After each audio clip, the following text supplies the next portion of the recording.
There's big news in the Middle East. Welcome back to True East, where we go behind the headlines and into the most important happenings in the region that impact Israel and the United States. Today, we're looking at a potential tipping point.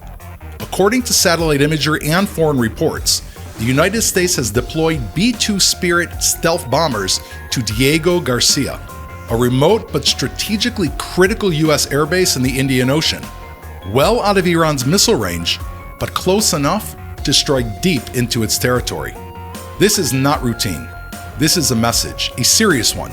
The B-2s are capable of carrying 40,000-pound GBU-57 bunker busters, which are designed to obliterate underground nuclear facilities or even deeply fortified command centers. And just as those images were surfacing, President Donald Trump made headlines of his own. Speaking to NBC, he said, "If they don't make a deal, there will be a bombing. It will be bombing the likes of which they have never seen before." Tehran heard it loud and clear, and in a rare ominous threat, Iranian officials warned that any base launching attacks on Iran, whether manned by American, British, or Allied forces, will be treated as a legitimate target. Diego Garcia is now in their crosshairs. With this powder keg in mind, we're joined by someone uniquely positioned to help us make sense of what might happen next. It is my pleasure to introduce Jonathan Conricus. Lieutenant Colonel Jonathan Conricus is a globally recognized expert in Middle Eastern security. He is a senior fellow at FDD and one of the most respected voices on Israel's evolving military posture. He served for over 20 years in the IDF, operating in the field, inside military intelligence, and later as the international spokesperson for the Israel Defense Forces. Jonathan has seen the full spectrum of Israeli defense challenges and has responded to many of them firsthand. He's briefed world leaders, spoken to the media on the front lines, and navigated the complex intersection of diplomacy, deterrence, and war. For full disclosure, Jonathan was my commander in the Army for 4 years, and we served together from October 7th for the first 100 days of the war. I'm a big fan of Jonathan, I look up to Jonathan, and I am honored to have him with us. Thank you, Jonathan, for joining us. Thank you so much, Doron. The appreciation is mutual. I'm very happy to be here, and I look forward to having this conversation with you. I think this is a really good place to have such a conversation that hopefully will go deep and wide and give people a perspective that they don't hear in other types of media, based on realities on the ground, no politics, no nonsense, very little fluff, but just a security analysis of a very dynamic situation. One that's changing even as we speak. It is. So, Jonathan, I want to give you a scenario which is no longer really a scenario. It's something that's looking more and more likely to happen. The U.S. has been bombing Houthi targets in Yemen. Yep. Just yesterday, we've heard President Trump's remarks. We've heard the Iranian president refusing to negotiate. And now the United States has moved the Spirit stealth bombers to the island, as we can see on the screen behind us, to Diego Garcia, Yep. which is just 3,000 miles from Iran. And these are meant to carry out, you don't just send a B-2 bomber into the air, they are meant to carry out a deeply penetrating attack. In this type of evolving situation, the likes of which I don't remember, what do you think is the next move? First of all, I think it's important to have people know that I think we are still within the boundaries of negotiations. I don't think that the US or Iran have decided to break that equation and to venture into the realm of actual kinetic operations, to use military assets and to fight physically on the battlefield. I think that especially the US, there's still a few layers or a few milestones, diplomatic milestones for the US to go through, motions to go through, until we reach a time where that will be necessary and possible and the right thing to do, to use those bombers. If you ask me, we passed those milestones a long time ago. We've been doing diplomacy, sanctions and condemnations for the better part of 15, 20 years against Iran.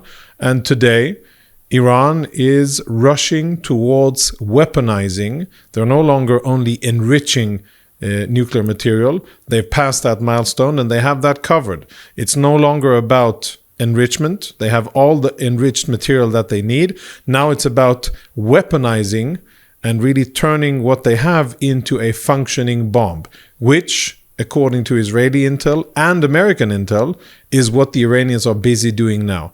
And both sides, when I say both, I mean US, and a certain part of that is Israel, and then Iran on the other side. Both sides are posturing and signaling to the other side what the cost would be if we don't agree to a certain deal that doesn't necessitate the use of force. Now, what this move means is stepping up in terms of the intensity of the threat, and it's basically the US saying that there is a viable military option. It's on the table, and if we don't make good, solid progress right now, then that military option comes much closer to front and center, and the chances of using it are elevating. Now, the Iranians have had so much time, so many off-ramps, so many opportunities to choose a different path, but each time that they were presented with the dilemma, what does the Iranian regime do? Do they focus on prosperity? Do they focus on nation building? Do they focus on the future of the Iranian people? Or do they focus on achieving nuclear weapons and strengthening the regime? Each and every time that dilemma has been presented, the regime has chosen nuclear and has chosen the regime over the Iranian people. And the situation today in Iran is bad and getting worse by the day. Their currency reached a grim milestone of one Iranian rial to one US dollar to 1 million Iranian rial.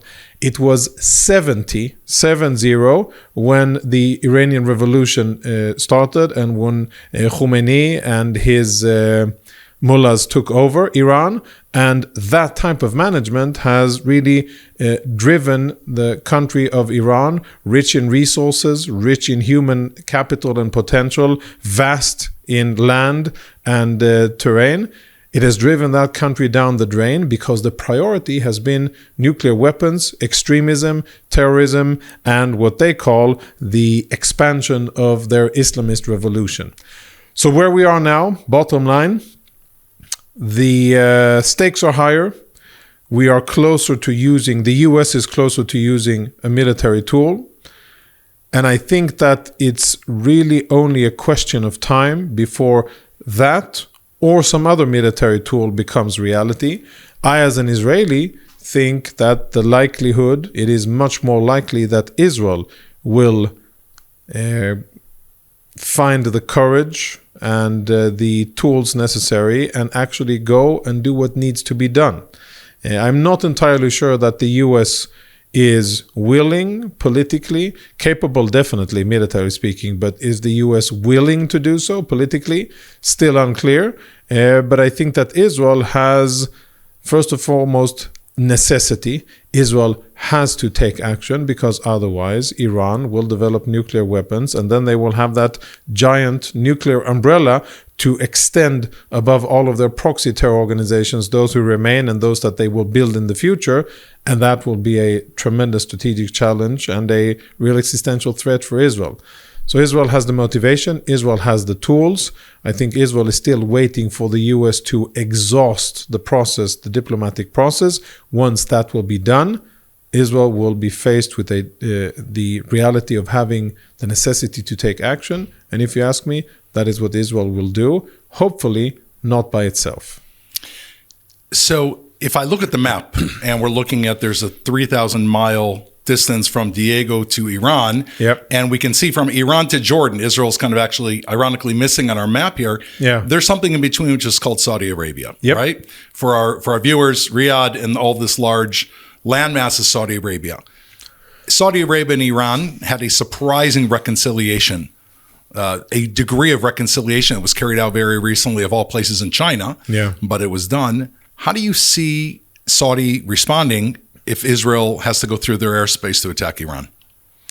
Yeah, that's an if, because I think what Israel has done with a lot of strategic foresight over the last months is to blast a path, basically clear an aerial path that doesn't necessitate the use of Saudi airspace.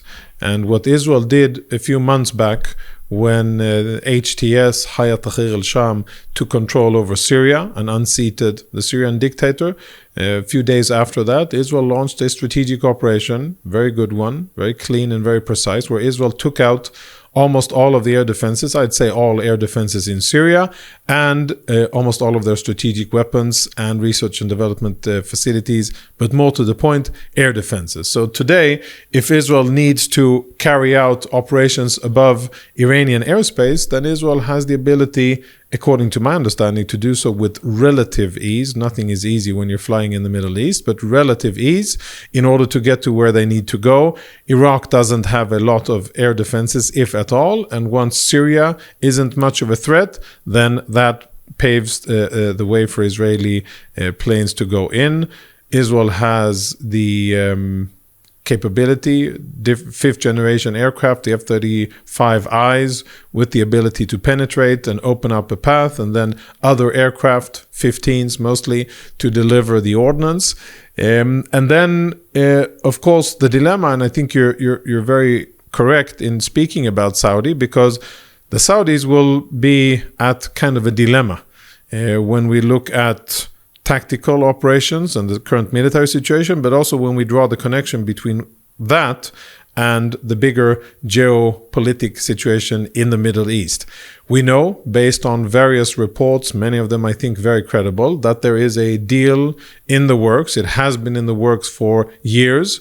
October 7, Hamas's assault on Israel sidelined that or derailed it.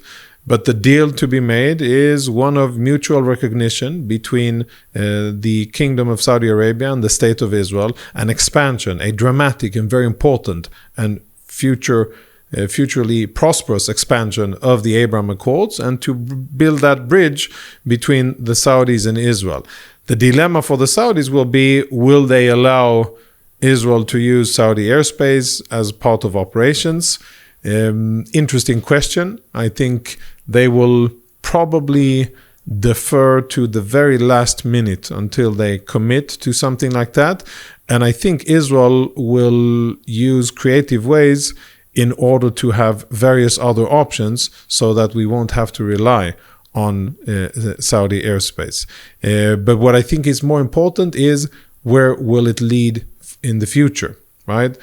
Whatever happens between Israel and Iran, long-term politically speaking, Israel definitely wants to expand the Abraham Accords. Israel wants to solidify its diplomatic ties in the region. Israel wants to build bridges. Israel wants to improve its prosperity, but also be a kind of a generator for regional prosperity. And this, by the way, I think transcends U.S. partisan politics as well, because former President Biden, when he was here, he signed the Jerusalem Declaration. The Jerusalem Declaration is all about expanding peace in the Middle East, Saudi Arabia, Israel, linking that up to Southeast Asia, and having this area of the world, the Arabian Peninsula and the Israeli coast with Jordan in the middle also benefiting from it, as a gateway to Europe, as a gateway to the West for energy, for communications, for commerce. Many beautiful things can, and I hope will happen once that turns into reality, and hopefully we'll have both sides of the aisle in the US, in Congress, supporting it and working for it. It's good for US interests, it's good for Saudi, and from my perspective, very good for Israeli interests. Very interesting. So you're basically, if I understand correctly, saying that there's almost like a line being drawn in the sand right now within Saudi Arabia. Because Saudi Arabia is positioning itself, it's now made some type of accommodation with Iran, possibly, yet it is looking towards the Abraham Accords, which is being pushed by the United States. And I guess there's a lot on the table right now, depending how Saudi Arabia will look at Israel and the United States in terms of dealing with Iran. Correct me if I'm wrong. No, I think that the Saudi deal or rapprochement with the Iranians was much more signaling. I interpret it as signaling to the US that if you don't own up to being the world's most important superpower, a force for good, for order, and for a value-based, law and order-based global order. If you don't do that, then we are going to look for other options, and the other option is China. We need security guarantees. We want strategic and military guarantees, and if they're not provided by the US, then we will look elsewhere. And I think that the Saudis were okay with doing that, and the Chinese were definitely very happy to, poke the US in the eye. But I think that at the end of the day, it really boils down to how truthful and how energetic will the US be in reestablishing itself in the region, in making sure that its allies know that the US can be trusted and that the US will provide security guarantees. I think if the Saudis are really convinced of that, then the margin or the area of dilemma for the Saudis whether or not to go into the Abraham Accords will be so much smaller, and I think that'll be very positive. I think it would be convenient not to speak about it, but I think it wouldn't be professional. We have to mention the whole Palestinian issue, the insistence of many Arab countries for 76 years to condition recognition of Israel and peace and prosperity with a two-state solution or any type of political solution to the Palestinian conflict. I think that's the biggest dilemma, sadly, that the Saudis will have to deal with. And here they'll have to choose between their own strategic interests and their own future, stability, access to security guarantees from the US, deterrence against Iran, whatever will be left of the Iranian regime, and on the other hand, virtue signaling and still supporting a losing cause that has had so many opportunities to do right and so many opportunities to reach peace, but each time the Palestinians chose not to. And up until now, they've had almost automatic support from Arab countries. I think that's changing, and I think October 7, before and after October 7, was a very big watershed moment also in the Israeli-Palestinian conflict, because today many people understand, even though they're perhaps not courageous enough to acknowledge it, but many people understand that the voice that most authentically represents the Palestinian mindset is the voice of Hamas. It is the voice of the Muslim Brotherhood. And that is based on what Palestinians are saying in Palestinian polls, what they say and the kind of political views that they espouse in poll after poll, election or semi-election after semi-election. And the Saudis, the Jordanians, the Egyptians, all of the other Arab countries, they know that the Muslim Brotherhood is trouble. And once Palestinian society has gone that hardline extreme way, I think what that needs to do is to make the dilemma easier for the Saudis to say, okay, this so-called cause that we've allowed it to condition development and prosperity in the Middle East, we don't need to continue to babysit this anymore. And if they don't want peace, if they're going towards the way of jihad and the way of war against Israel and sacrifice and blood and terror, that's their choice. We, the Saudis, shouldn't hinge our future on that. And I think we're going into that direction. We're perhaps not there yet, but I hope we will be going into that direction. And I hope that the Saudis will be able to make a good decision for themselves, not for Palestinians and not for Israel. A good, sound, logical decision for themselves. So, Jonathan, there's a lot that's on the table right now. We've got the Palestinian situation and the way Saudi Arabia looks at that, and also the complication or the interesting part that it is clear today, obviously to Saudi Arabia, but to the rest of the world, that Iran has been financing Hamas, and that Iran was very much part of the architect of October 7th. Saudi Arabia knows this, and the Arab world knows this. They also see the massive change that's taken place throughout the Middle East because of Iran's tentacles that are spreading throughout this region. What would it take? And President Trump did say that there was an option for tariffs or for a blockade, depending on what choice Iran goes for. It's not necessarily a fait accompli for a military attack on Iran. What would it require Iran to do in order for the U.S. to say, okay, we're not going to launch our B-2 stealth bombers to attack, and we're not going to have Israel attack Iran? Yeah. So I think there's interesting developments here as well, because for many years, basically 15 years, the whole nuclear discussion was about enrichment, right? At what level, what percentage? Is it 60%, 62, 90%? Is it weapons grade enrichment? And a lot of technical terms. But lots of people who understand nuclear physics and lots of people who don't, myself included, we spoke about enrichment. That is a conversation of the past. That's a milestone that is no longer relevant because the Iranians, through perseverance, focus and priority, ingenuity and sacrifice throughout many years, have stayed their course, and they have enhanced their enrichment capabilities with new and very powerful and fast-working enrichment centrifuges. They've been able to basically overcome that issue, and today they have enough enriched material for at least 5 bombs and the ability to do more and faster. So that isn't the issue anymore. Why is that relevant? Why do I speak of that? Because in the past, international intervention was about inspecting those enrichment sites.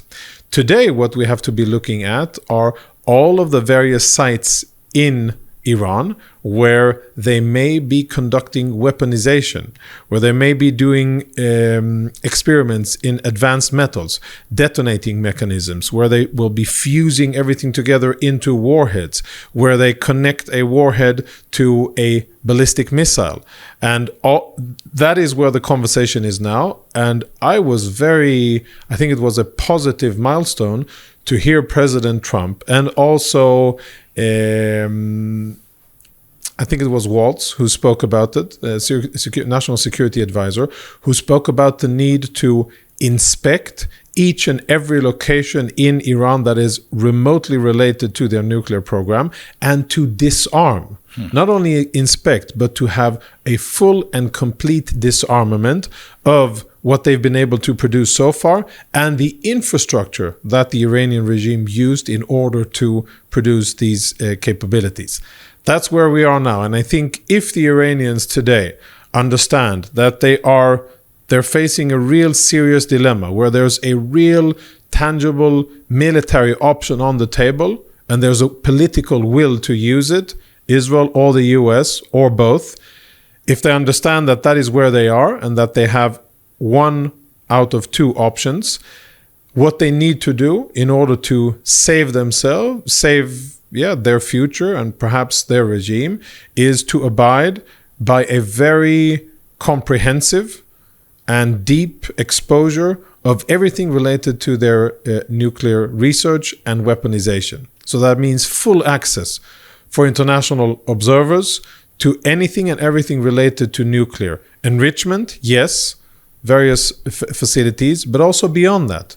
Everything, where all of the locations where they do studies and research and experimenting with things that are related to actually building a bomb, that could maybe prevent or render unnecessary military action. Even then, I think that there are still questions, because we've been there in the past. The Iranians have been they've been exposed as consistent liars. They have lied, falsified, and distorted almost everything throughout this process of 15, 20 years. And what they've basically tried to do is to buy time by sowing confusion, getting in between the different stakeholders, the US and the 3 European countries that have been negotiating about it, and finding the fault lines between those countries and getting in between in order to delay and give themselves enough time to first enrich and then weaponize. So there's definitely not a lot of trust. So I don't know, even if the remote chance happens and Khamenei understands that this is the only way that Israel and the US don't attack Iran, and he says, okay, I agree, you can inspect everywhere, and you can do whatever is necessary to prove that we don't have nuclear weapons. Not entirely sure that that will make it, because of how much the Iranians have lied and distorted and falsified in the past. But I think it would be a very good start. I want to ask you a different scenario for 1 second. We can't know as great as our intelligence is and U.S. intelligence, if we make an assumption that perhaps there are some things we cannot calculate. Which we should, right? That's part of the mistake that was on October 7th. There's a black hole always in intelligence. I think it was one of the former American vice presidents who spoke of unknown unknowns. Correct, exactly. So if there's an unknown right now in Iran, is it not possible that maybe within a series of days, or perhaps it's already happened, that Iran has a nuclear weapon that is already armed and possibly in use, possibly is able to be used, is ready to be used? And if they go public in that announcement and they said, we are now nuclear capable, do you see that changing the scenario with the U.S., how the U.S. and Israel would treat Iran? That will definitely speed up the decision process, and that will definitely force Israeli and American, and to some extent European, but mostly Israeli and American decision makers to make a historic decision and to make it fast. I'm sure that if the Iranians were to say such a thing, their aim would, of course, be to insinuate that if you attack us, then we will use it. That may be a bluff, and it may be a real move. There will only be one way to find out. We don't know. I don't know. And I don't know if our intel communities and the people who have access to that level of intel, if they know. And I think the healthy way is the healthy and the correct way in this business is to be very suspicious of your enemy, respectful of your enemy, always assume that the enemy is cunning, strategic, and masterful at deceiving. All of these things are true about the Iranians. I think they have shown to be very cunning, clever, and strategic in their dealings. The fact that some of the most powerful countries in the world have opposed and stated time and again that they won't allow Iran to achieve nuclear military capabilities, yet still here we are. We are just around the corner from a nuclear Iran, despite 15, 20 years of sanctions and diplomacy. So all credit to the Iranian regime for doing that. And I think we should treat them with respect and caution. And then, of course, be very firm and clear about what we are going to do. And that is to make sure that it doesn't happen. Now, here again, it's not a political issue, really. This is not a division in the U.S. between Democrats and Republicans. We have 3 U.S. presidents, 2 of them Democrats, and 1 of them Republican, who have said clearly on record, one of them in writing, President Biden, that President Biden in the Jerusalem Declaration said that the U.S. will use all the means of its national power to prevent Iran from going nuclear. President Obama said it, and President Trump has reiterated and confirmed it. So this shouldn't be a political issue. This really is an issue of security, stability, and for Israel, it's a matter of existence. For the U.S., it's a matter of national security. For the region and the world, it's a matter of stability and national security. I think all the interests around the world align, of the free world, to stop the Iranian regime from achieving these apocalyptic nuclear capabilities. And I hope that the world would do that. If it would have a nuclear weapon, again, I'm going back to this because as the Iranian regime is weakened, like you say, the rand, the Iranian currency has lost so much of its value. Only in the last year, it lost another 50% of its value since the start of the war with Israel. We can see perhaps civil unrest beginning, and that can also be, to some degree, expedited by other countries around the world if they would contribute to this, both the U.S. and Israel. If the regime sees itself seriously weakened, then it could either wage a threat of a nuclear weapon or, God forbid, perhaps shoot a nuclear weapon. If it would fire a nuclear weapon, if such a thing could happen, again, if it's a scenario that could play out, where would that go?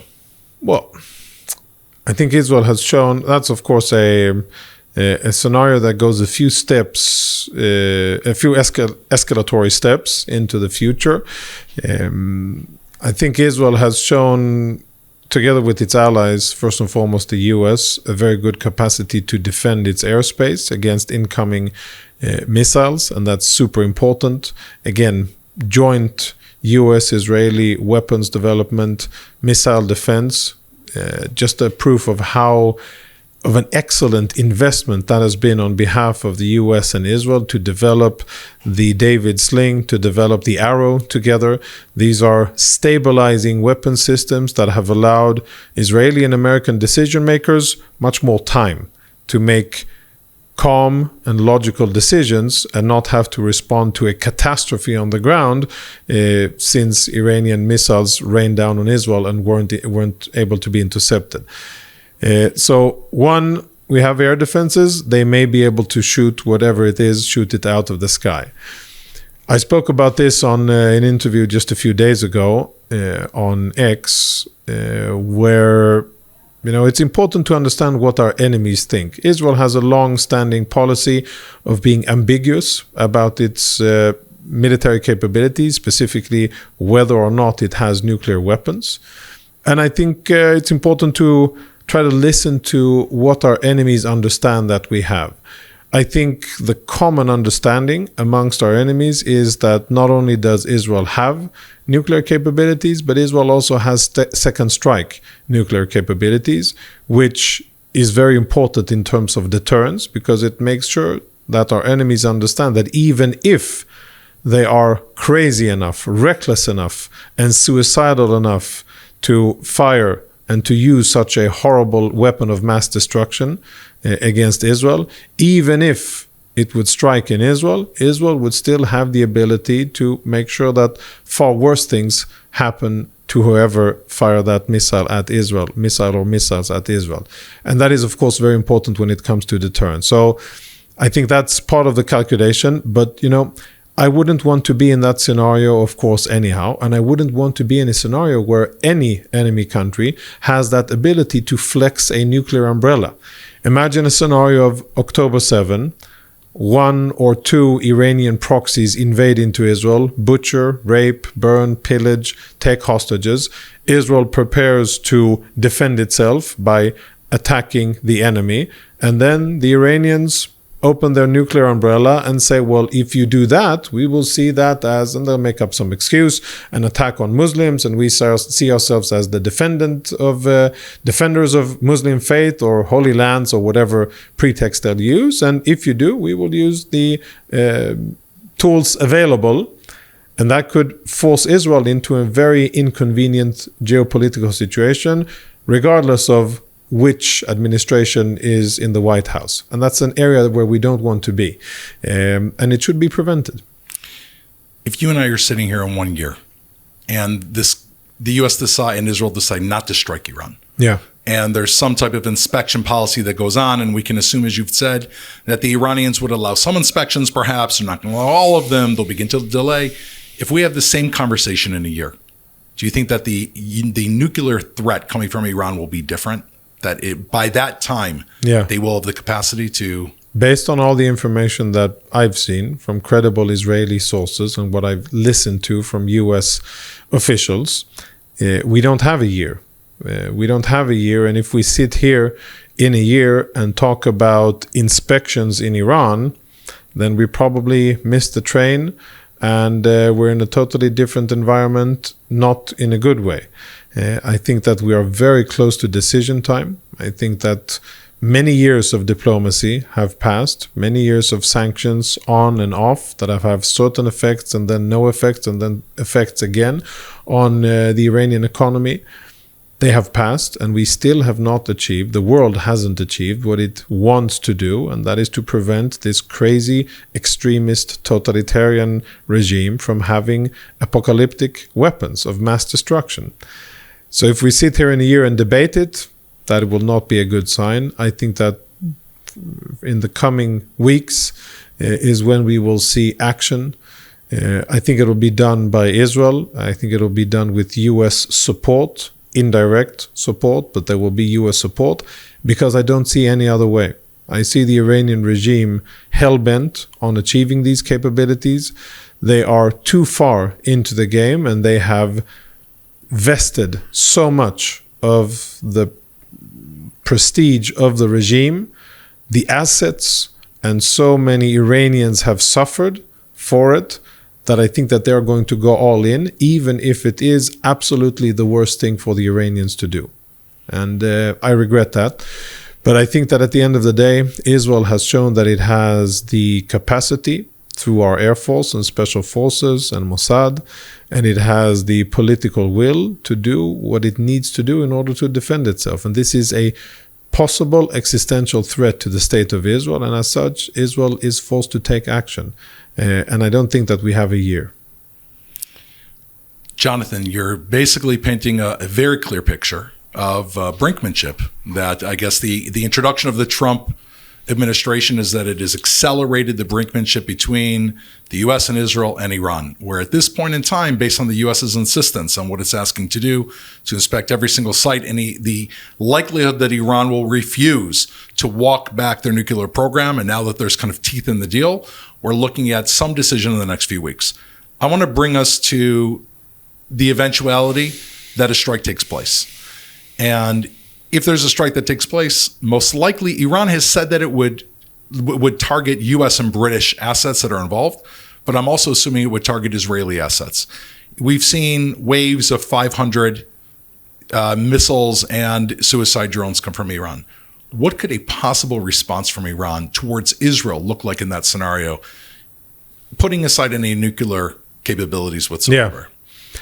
So, based on the assessments that I'm aware of, it would be more of the same. It's always wise to assume that the enemy has additional capabilities and strategic surprises that we're not aware of, that it hasn't exposed yet, and we haven't yet seen on the battlefield.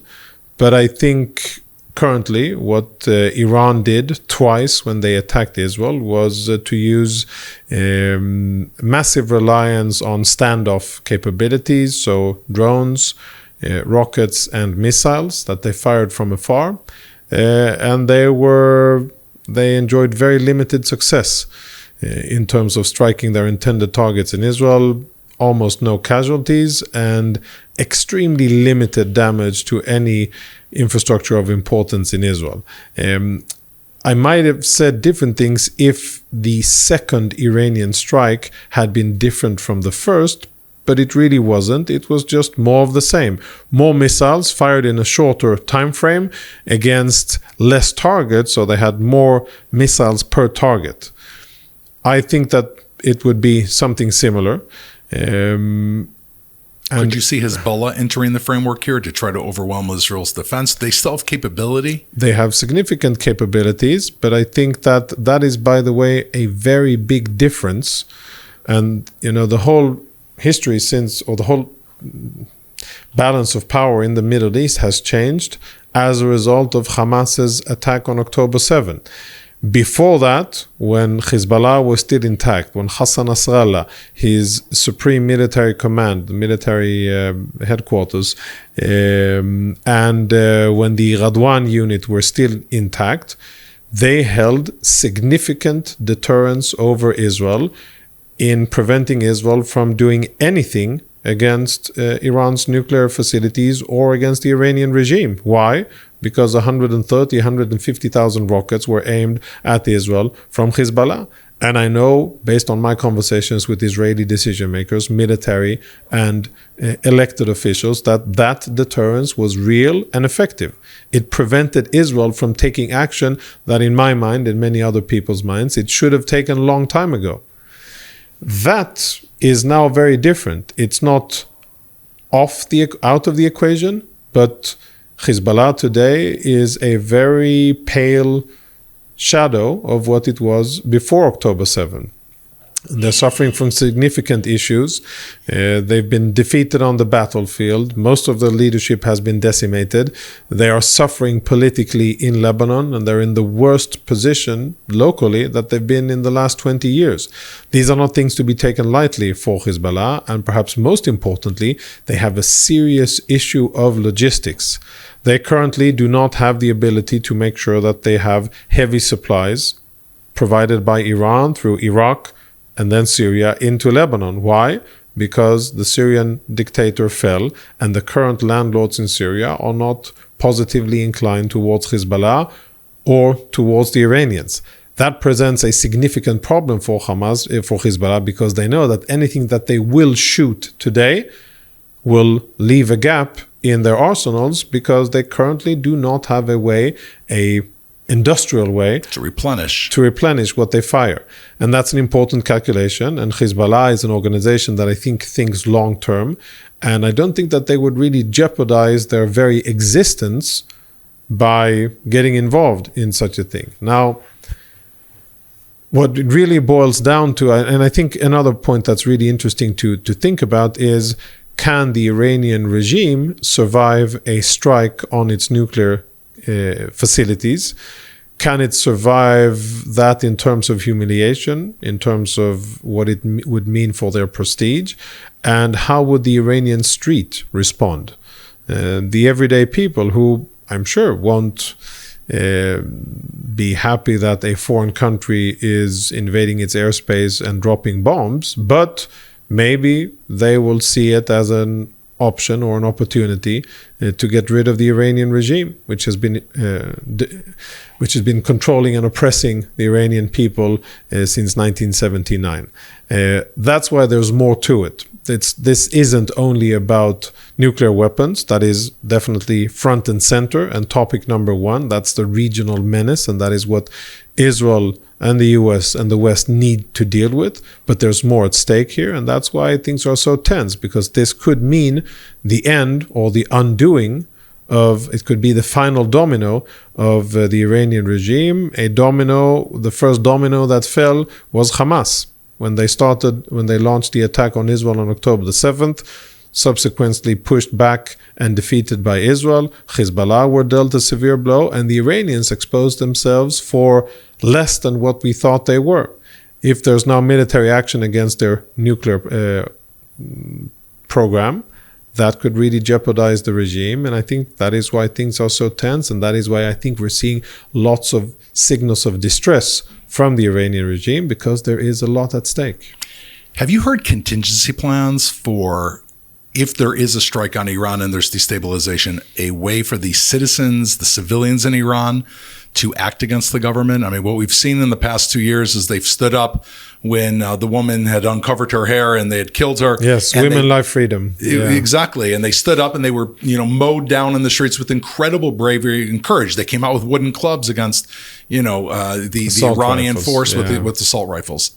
Is there a contingency plan for doing this? Have you heard it spoken about?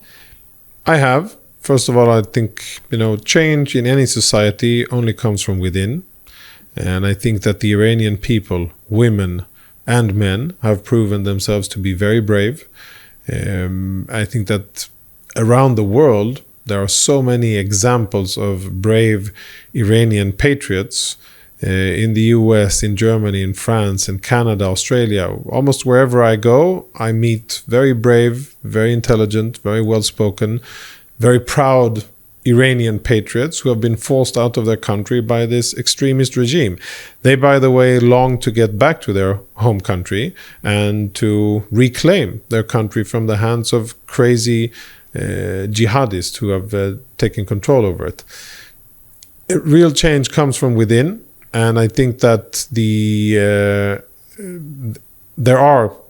I am aware of contingencies. I'm aware of various countries and organizations who think about these things and plan and have certain involvement. But whatever various external forces will do, really what matters is what the Iranian people will decide to do. And what the current the Islamic regime has done is to decimate any type of political structure in Iran, to make it impossible for there to be a parallel option or any type of functioning political organization that could pose a threat towards the regime. So there are no trade organizations, there are no Boy Scouts, there are no other youth movements, and there's no professional structures or organizations. There are no unions. Why? Because those political organizations are a threat, or could be perceived or could be used as a threat against the regime, and they simply haven't allowed it. So that is a challenge. We have the challenge of communications. We have the challenge of force, actual weapons and money. And without going into too many details, I can say that each and every of those topics are being planned and there are contingencies for those various issues in order to help those in Iran, the people in Iran, to stand up against the regime. Jonathan, I want to ask you about one last thing, which is hope. As seeing you on the TV, often in the same room as you, and you projected throughout the early days of this war, I think for all of us, you set the tone of projecting confidence and courage and hope. Even on October 7th, when we started together, and the 8th and 9th and 10th, the darkest days of the Jewish and Israeli history, at least in my memory and probably in yours. Definitely. Give us a message right now of hope, seeing that the hourglass has been flipped over and the sand is falling and we realize what's on the table and it may happen soon. What would you say to an 18-year-old Israeli who's thinking about living their lives here?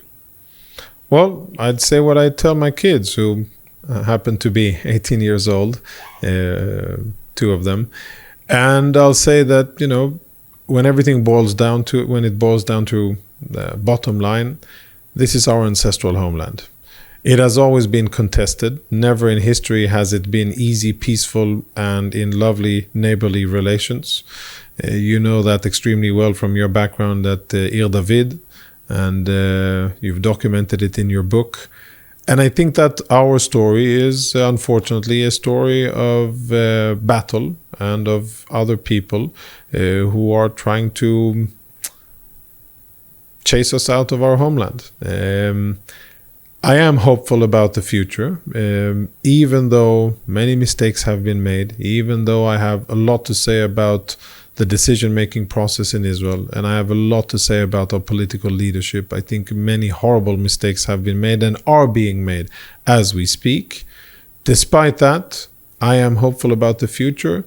One main reason is exactly the people you spoke about, the 18-year-olds, the young in Israel, who despite being perceived by others before that, by older generations, as a lesser generation. The TikTok generation, yes, as they called them, demeaningly. Exactly, demeaningly and wrongly so. What we see today on the battlefield, in civil society, across all Israel, by the way, Jews, Druze, Christians, some Bedouins, we see that across civil society as well, is wherever there's a lacuna, wherever there's a shortcoming of the government and of the official institutions, people have stepped up. They did it on October the 7th. You remember how, we looked left and right and we saw that our organization that we so proudly represented, the IDF, we failed. But we saw that once we were able to push back and reestablish control of the border, the ones who came forward were civilians, civil organizations, volunteers, families, etc. And at the end of the day, I think we have one tremendous advantage over our enemies, and that is the quality, the commitment, and the bond and the strength of our people. And I think that we're in for challenging times. I think we're going to have a few rough years economically, maybe militarily. But at the end of it, I think we will come out stronger than we were before October 7th.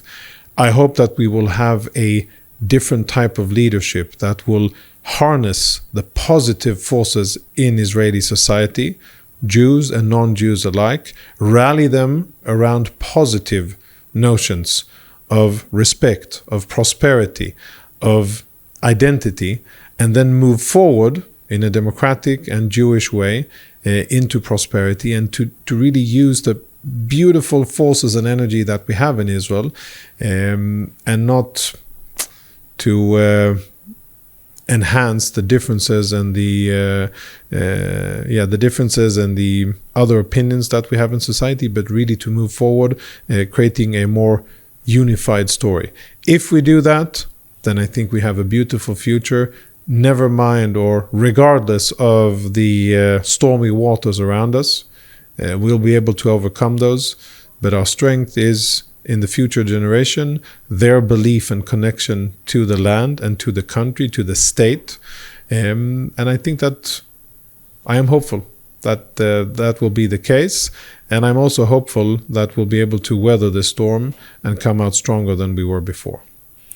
Jonathan Conricus, Lieutenant Colonel Jonathan Conricus, my dear friend, thank you so much for your incredible military insights, your knowledge, your ability to combine really the sweep of Jewish history, both in terms of the moral and the Jewish elements that have guided our nation for so long, and also the current military elements provide a message of hope and courage. And you should be successful in everything you do. Thank you so much for joining True East. Thank you, ladies and gentlemen, for joining True East. Again, just tune in next week, and we look forward to bringing you all the relevant news on Israel in the Middle East. Thank you for joining.